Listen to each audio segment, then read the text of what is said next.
SSC চাকরি বাতিল মামলায় অযোগ্যদের তালিকা প্রকাশ করেছে স্কুল সার্ভিস কমিশন। 7 দিনের মধ্যে দাগি প্রার্থীদের তালিকা প্রকাশের সময়সীমা বেঁধে দিয়েছিল সুপ্রিম কোর্ট। আর সেই মোতাবেক শনিবার কমিশনের ওয়েবসাইটে তালিকা প্রকাশ করা হয়। শনিবার রাত 8টা নাগাদ এসএসসির ওয়েবসাইটে দাগি প্রার্থীদের নাম, রোল নাম্বার এবং সিরিয়াল নম্বর দিয়ে তালিকা প্রকাশ করা হয়। আর ওই তালিকায় রয়েছে মোট 1804 জনের নাম।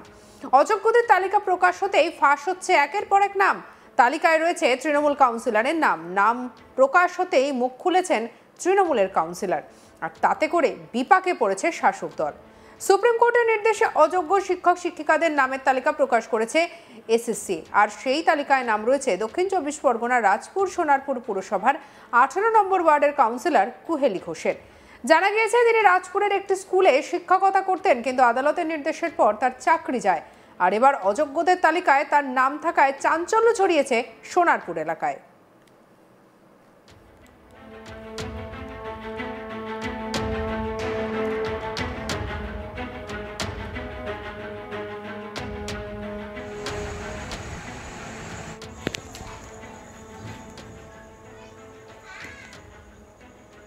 বিরোধীরা এই নিয়ে কটাক্ষ করতে শুরু করেছেন, কিন্তু অন্যদিকে কোহেলির দাবি তিনি নিজের যোগ্যতায় চাকরি পেয়েছেন। তার চাকরি যাওয়ার পর তিনি আদালতের দ্বারস্থ হন, আর এবার অযোগ্য তালিকায় নাম নিয়েও তিনি আদালতের দ্বারস্থ হবেন বলে জানিয়েছেন। তার বিরুদ্ধে যদিও কোনো অনিয়মের অভিযোগ ওঠে তাহলে তা প্রমাণ করতে হবে। তিনি ঠিক কি বলেছেন শুনবো। নাম রয়েছে সেটা আমি দেখেছি, আর এটার বলতে এইটা তো আজকে নতুন নয়। 2022 সালের ডিসেম্বর মাসে প্রথম একটা তালিকা বেরোয়, সেখানে আমার নাম ছিল। সেই সময় আপনারা মতো সব নিউজ চ্যানেলই নিউজ করেছিলেন, জানেনও। আমি ডিসেম্বর মাসে যখন প্রথম 22 সালে বেরোয়, 2023-এর 2 জানুয়ারি প্রথম হাইকোর্টে কেস করেছিলাম। কারণ আমি জানি আমি চাকরিটা আমার নিজের যোগ্যতায় পেয়েছি, এবং সর্বোপরি আমাকে যেটা সিবিআই লিস্ট দিয়েছিল, সেই সিবিআইকে আমার চ্যালেঞ্জ করা ছিল যে আমার যদি কোনো জায়গায় আমার অসঙ্গতি প্রমাণ করতে পারে সেটা যেন তারা দেখায়। তা আজ পর্যন্ত কোনো দিন, প্রায় তো 3 বছর হতে চললো, সিবিআই কোনো দিন আমাকে ডাকেনি বা কোনো তদন্তকারী সংস্থাই আমাকে ডাকেনি।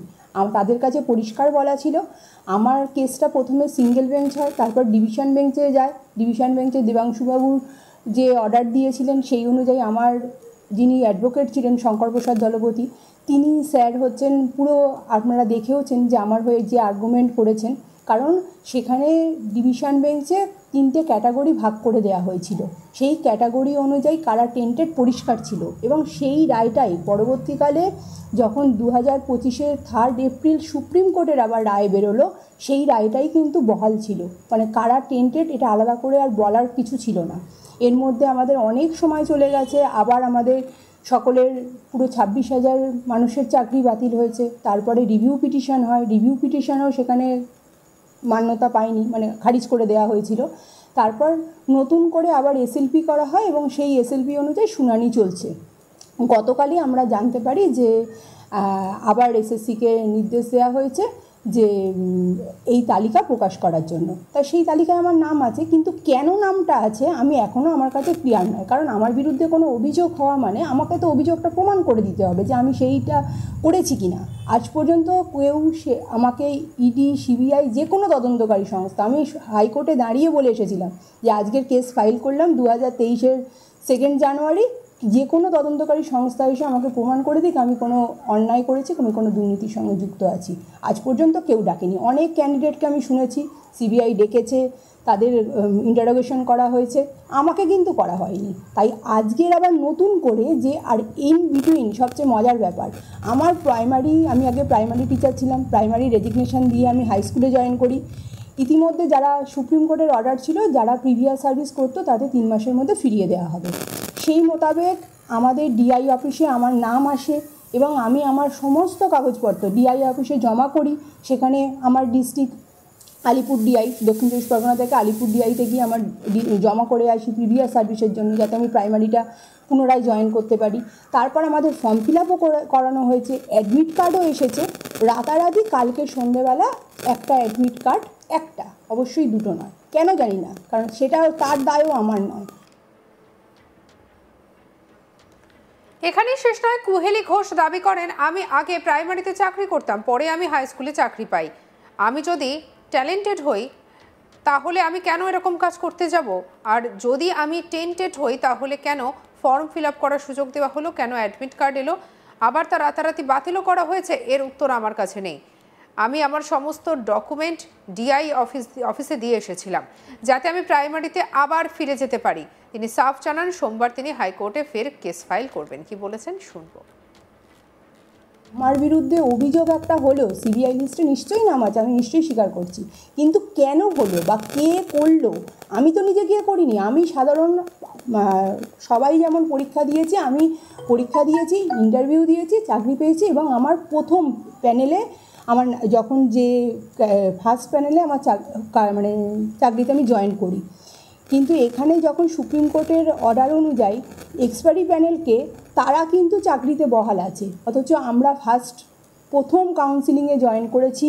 তারপর আমাদের কোনো দিন আমার কত মার্কস পেয়েছি ইন্টারভিউতে বা আমি রিটেনে সেটা কিন্তু 2022-এ প্রকাশ করা হয়, তার আগে কোনো দিন প্রকাশ করা হয়নি। অতএব যারা দায়িত্ব নিয়ে করেছেন আশা করি তারাই উত্তর দিতে পারবেন যে এর সঠিক কী কারণে আমাকে আজকে হঠাৎ করে আবার নতুন করে টেন্টেড লিস্টে ফেলা হলো। যদি টেন্টেডই হই তাহলে আমাকে কেন ফর্ম ফিল আপ করার সুযোগ দেওয়া হলো, আমার অ্যাডমিট কার্ড কেন এলো, আবার রাতি সেই অ্যাডমিট কার্ড কালকে বাতিল করা হয়েছে। তবে একটা অ্যাডমিট কার্ড এখনও আছে, আর একটা বাতিল হয়েছে। তো এই উত্তর আমার কাছে নেই, বা আমাকে প্রিভিয়াস সার্ভিস দেবে বলে ডিআই অফিসে আমার নামের তালিকাও পাঠানো হলো এবং সেখানে আমি সমস্ত ডকুমেন্টস ডিআই অফিসে জমা দিয়ে এলাম যাতে আমি প্রাইমারিতে আবার পুনরায় চাকরি ফিরে পেতে চাই।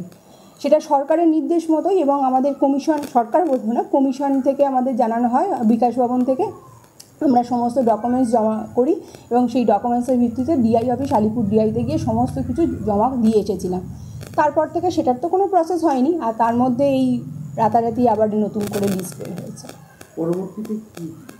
পরবর্তীতে পদক্ষেপ দেখুন একটাই, যেহেতু সুপ্রিম কোর্ট যে রায় দিয়েছে সেই রায়টা অনুযায়ী তারাই কিন্তু গতকালের আগের দিন পরশুদিন বলা হয়েছিল সোনালী দাসের একটা মামলা ছিল, সেখানে বলা হয়েছে সোনালী দাস আমাদের মতোই একজন ক্যান্ডিডেট, ওএমআর মিসরায়, সে বলছে সে টেন্টেড নয়। তখন কিন্তু সুপ্রিম কোর্টের বলা হয়েছে যে সে টেন্টেড কি টেন্টেড নয় এটা বিচার করবে হচ্ছে হাইকোর্ট, কারণ হাইকোর্টে এই হাইকোর্টের রায়টাই হচ্ছে সুপ্রিম কোর্টের সেটা আপহোল্ড হয়েছিল।